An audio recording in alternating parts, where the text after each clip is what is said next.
Today, on What It's Like, back at John Kufleitner's, located just outside Salem, Ohio, to take a closer look at this 1987 Buick Grand National. This was a car that some would argue one of the best performance cars to come out of the 1980s, and all it has is a V6 under the hood. But before getting into all of it, I'm Jay. Welcome to What It's Like. Picture this: you just obtained a car that is off the beaten path and you know nothing about it. Or perhaps you owned this car in the past and you're here to reminisce. Either way, we feature the classics, vintage, some exotics, lots of orphan cars, and cars that just seem to get lost in the shuffle. If that sounds like a channel that you would totally dig, subscribe and hit the bell icon next to it to never miss a video. 1987 Buick model lineup. These aren't in any particular order: Century, Electra, LeSabre, Riviera, Skyhawk, Somerset, and then there was the Regal, which the Grand National is essentially part of the Regal line. Buick offered the Regal from 1973 to 2004. They took a bit of a break. They brought it back in 2011 until 2020 in the US, but they are still making the Regal in China. It was offered in 6 generations here in the US. 1987 falls in the 2nd generation, which had a production run from 1978 to 1987. The Buick Grand National made its debut in February of 1982. It was named after the NASCAR Winston Cup Grand National Series. Buick won the National Cup in 1981 as well as 1982, and they wanted to translate those wins into sales. You got to think, remember the saying, race on Sunday, buy on Monday. They wanted to revive their 60s image. You got to think like Buick Skylark Grand Sport, because the malaise era happened and all the cars kind of sucked during that period, and Buick was really trying to improve its image. Buick would go on to offer the Grand National from 1982 to 1987, but in the beginning, it wasn't the Grand National that we remember. 1982, it came naturally aspirated. The turbo was optional, but they were painted silver rather than black. 83 didn't have a Grand National, but instead it was renamed T-Type. 84 is when the magic started to happen. They were painted all black and the turbo was standard. And this car, you have to remember what time period this is. This car was so far out of left field. 1987 Buick Regal Grand National was built on the G-body platform along such cars as the Chevy El Camino, Chevy Malibu, GMC Cabrinello, Oldsmobile Cutlass. The Grand National competed with, so here's the thing, the Grand National was so far out in left field that it didn't really have any real competitors in its price field. One could say the Corvette, but this would walk all over the Vette for less money. And honestly, I think that's why it had such a short production run. Buick Regal actually went to a new platform in 1988, also front-wheel drive, and I think they did it on purpose to save Corvette sales. Anyway, there wasn't a comparison for the Grand National. It was in a league of its own, but there was rumors that car companies like Road and Track or Car and Driver, I don't remember exactly which car magazine, they compared it to the Ferrari and the Porsche. When is the last time that you ever heard of a Buick being in the same sentence as Ferrari and Porsche? Never. It's never happened before that, and it's never happened since that. 1987, Buick offered a lot of turbo options for their Regal lineup. You could get the base Regal with a turbo. You could get the Regal Limited with a turbo. You could get what was called the Turbo T. You could get the Grand National. Or for 1987, the last year for Grand National, they offered the GNX. The GNX stood for Grand National Experimental, and they are super rare, and they are the king of the hill of the Grand Nationals. They were the fastest ones, they were the quickest ones, they were the dog to beat. Believe it or not, the GNX was a partnership that was made between Buick and McLaren Performance Technologies. Power output was 276 horsepower, but it was more around 300 horsepower, perhaps even more than that. And it had 360 pound-feet of torque. But I just wanted to let you in on those specs. We're not going to dive deep into that car today because we're just doing the regular Grand National, but this was the biggest and baddest Grand National ever made. That was the GNX. Let's talk specs. 200.6 inches long, 70.5 inches wide, 54.6 inches tall. It rides a wheelbase of 108.1 inches. It weighs 3,373 pounds. Price, $16,617, which is equivalent to you spending $43,592.13 in the year 2022.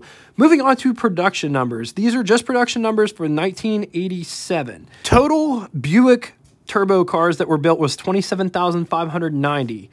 Base Regals that got turbos was 4,268. Regal Limited turbos was 1,035. Grand National WE2, 20,193.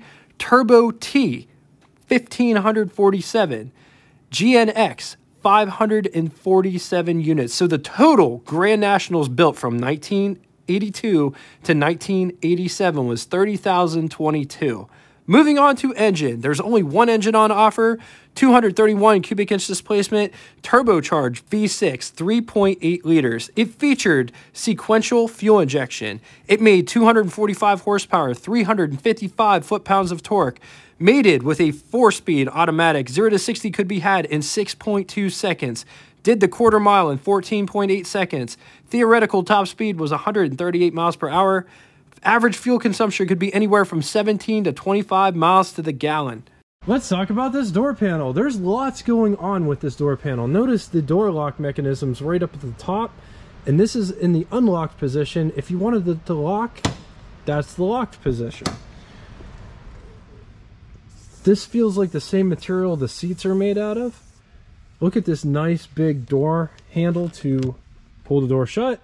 You could also use this, but this is more or less the armrest. This is the door handle to get out. This is the window crank for the big window, and this is how it's operated. And notice it's tinted. Look at how thick that is. It's also curved.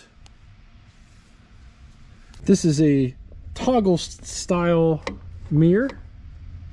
Coming down inside the pedal box down here, emergency brake, hood release. This is the emergency brake release, or parking brake release is what they generally refer it to everywhere else but here. We have weird names for things in Western Pennsylvania.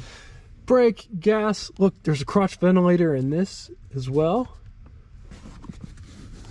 The high beam switch is not on the floor. The high beam switch is, it's up here on the column. How about that? That's what the door sounds like when you shut it. Here's what over the hood looks like. Here's what first person looks like.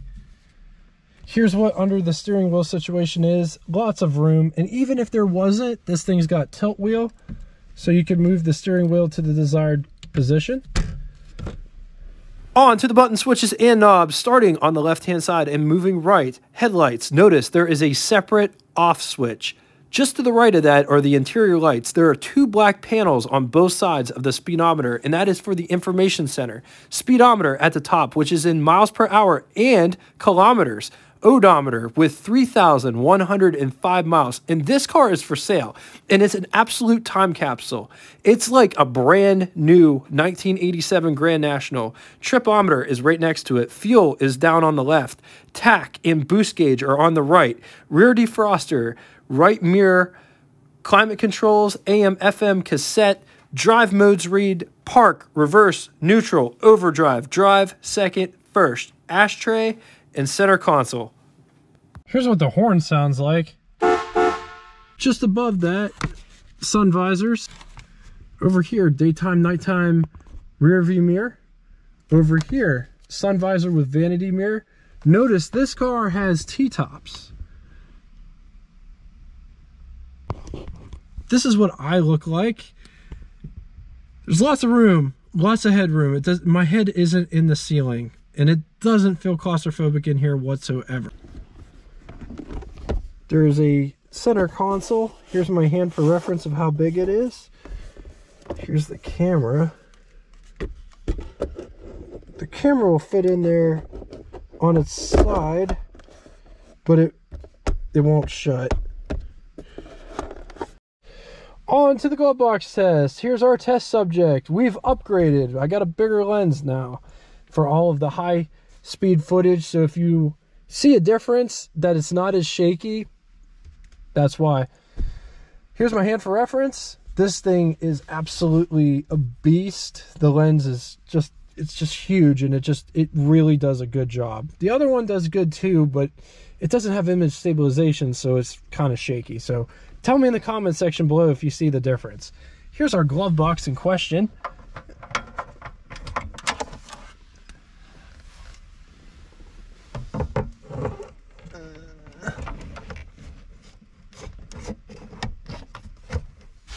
It's not gonna fit.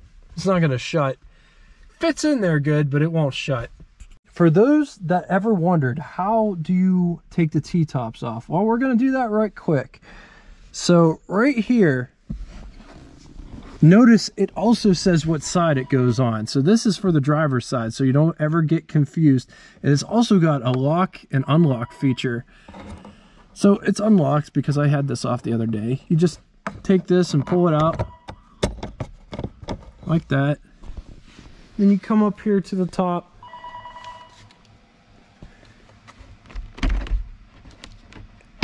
And it just slides off. The only thing that's holding it in there is that one lock and this seam here. It slides into the seam, and that's it. I'm gonna take this off. I don't have anywhere to put my camera or to hold my camera, so I'm gonna take this off and set it off to the side and show you what this looks like with it off. So with the power of editing, this is what it looks like. And the other side comes off too. And notice how this top has a T, hence the name T-top. It's like a convertible, but it's not, because you have to have some place to put the tops, and you don't want to get them all scratched or ruined or anything. I'm sure it'd be expensive to get them replaced. But that's what that looks like.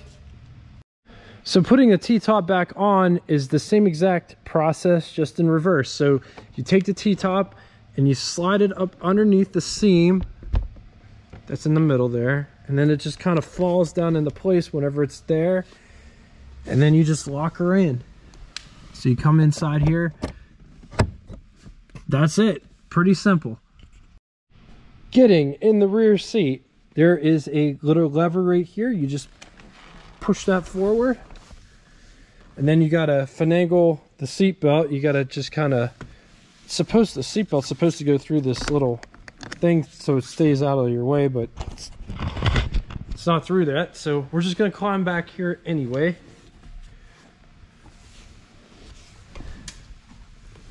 There we go.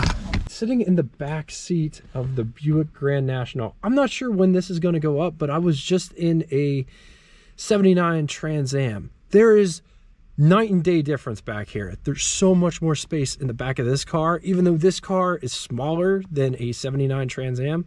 I'm sorry, 77 Trans Am. It was the Bandit Trans Am. There's absolutely no room in that car, but there's tons of room back here, and it's actually comfortable to sit back here, which is crazy. It's a little bit negative, but it's not nearly as bad as it was in the Trans Am. It's actually very comfortable back here. The seats are very plushy, very nice. One ashtray in the back of the driver's side seat. There isn't another one over here or on the armrest back here. These windows are fixed in place. You can't roll them down or anything like that. There is a coat hanger on the passenger side rear, as well as this nice reading light. There's also a coat hanger over here on the driver's side, as well as nice reading light. Nice armrest. Here's a look at what those T-tops look like from back here. And then here's a back to front view.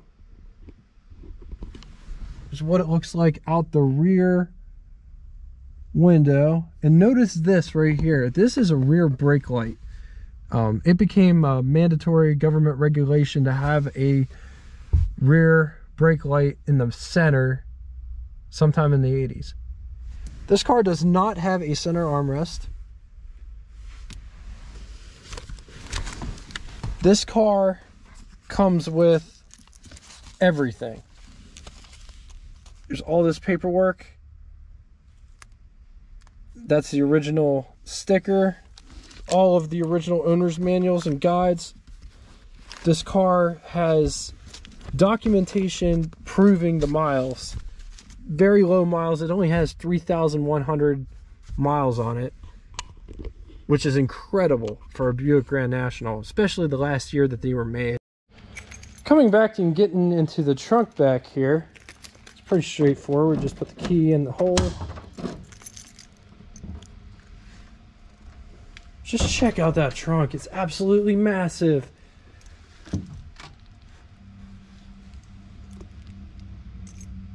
Absolutely massive. Let me take a step back here so you can see how high the load floor is. It comes up to almost my thigh. Such were cars back then. Getting under the hood, we've already popped it from the inside. You just pull it up and it seems to be another catch. The other catch is right here. Just kind of like that. Just check this out. This was one of the most underrated power plants of its day. This thing would eat Corvettes for lunch and dinner. And it's only a V6, but it's got a turbocharger. This is for the turbo fluid. So just check out everything. So this is windshield washer, power steering. The alternator's huge. Look at how big that is. There's my hand for reference. It makes my hand look small. Master cylinder for the brakes. That's a really funky looking master cylinder now that we're looking at it for more than half a second. So this is fuel injected. If it doesn't start on the first crank, I was told that you're just supposed to recycle the key, as in turn it on like that, turn it off, turn it on like that, turn it off, turn it on again, and it should fire right up.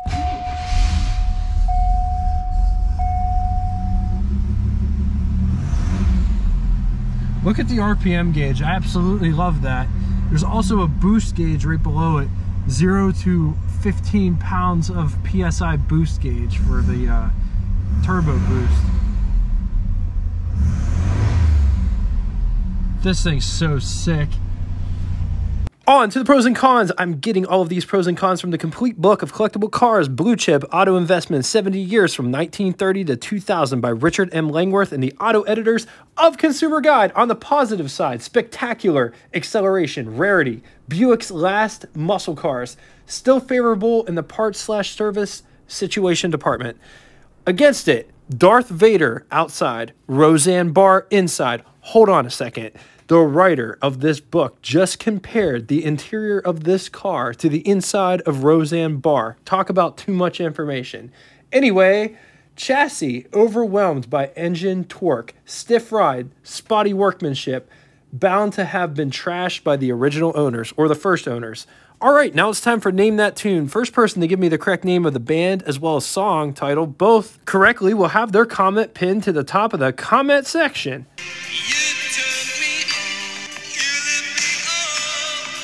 Thank you all so much for coming out and watching this. I really appreciate all the support. If you'd like to get in touch with me, shoot me a comment in the comment section below. I read and answer all comments posted. The second way is we have a Facebook group that correlates with this YouTube channel. There is no obligation to join, but it gives you the opportunity to share your rides, experiences, and stories, and share pictures and videos of what you have if you want to share it with the community. I want this channel to be more than just a car channel. Everybody and their mom has a car channel. I want this to be a car community of people that can help other people out with their automotive questions. So if you're interested in that, the link will be in the description. So if I see you here or on Facebook, just know I appreciate everything. And until next time, toodaloo!